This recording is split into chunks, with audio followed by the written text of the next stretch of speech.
বুঝলাম না।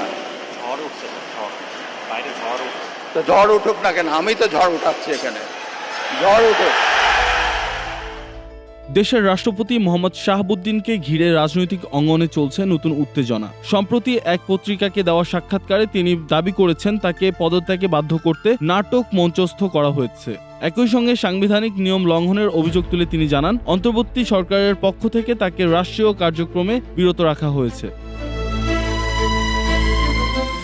গত 20 ফেব্রুয়ারি থেকে দেশের রাজনৈতিক পরিমণ্ডলে নতুন আলোচনার কেন্দ্রবিন্দুতে বঙ্গভবন। দৈনিক কালের কণ্ঠে দেওয়া একান্ত সাক্ষাৎকারে রাষ্ট্রপতি মোহাম্মদ শাহাবুদ্দিন অন্তর্বর্তীকালীন সরকারের সঙ্গে তার দূরত্বের বিষয়টি সামনে নিয়ে আসেন। সাক্ষাৎকারে রাষ্ট্রপতি অভিযোগ করেন, বৈষম্য বিরোধী ছাত্র আন্দোলনের নেতাদের চাপের মুখে তাকে পদত্যাগে বাধ্য করার এক ধরনের নাটকীয় পরিবেশ তৈরি করা হয়েছিল। তিনি সরাসরি বলেন, অন্তর্বর্তীকালীন সরকার তাকে রাষ্ট্রীয় কার্যক্রম থেকে বিচ্ছিন্ন করে রেখেছে এবং প্রধান উপদেষ্টা ডক্টর মোহাম্মদ ইউনূস তাকে কোনো ধরনের ব্রিফিং না করে সাংবিধানিক শিষ্টাচার লঙ্ঘন করেছেন।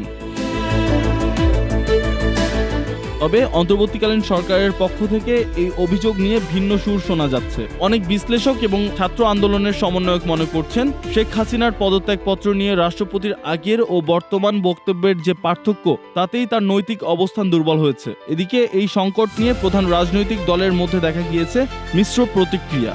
বিএনপি মনে করেন, এই মুহূর্তে রাষ্ট্রপতিকে অপসারণ করলে দেশের সাংবিধানিক শূন্যতা তৈরি হতে পারে। অন্যদিকে জামায়াতে ইসলামী ও ছাত্র নেতারা মনে করছেন, ফ্যাসিবাদের দোষর হিসেবে রাষ্ট্রপতির পদে থাকার আর কোনো যৌক্তিকতা নেই। রাষ্ট্রপতি জানিয়েছেন তিনি অপমানিত বোধ করেছেন এবং সদ্য অনুষ্ঠিত ত্রয়োদশ জাতীয় সংসদ নির্বাচনের পরেই তিনি পদত্যাগ করবেন। তবে তার এই মন্তব্যের পর সরকার ও বঙ্গভবনের মধ্যে স্নায়ুযুদ্ধ কোন দিকে মোড় নেয়, এখন সেটি দেখার বিষয়। ফারদিন আলম, নাগরিক প্রতিদিন।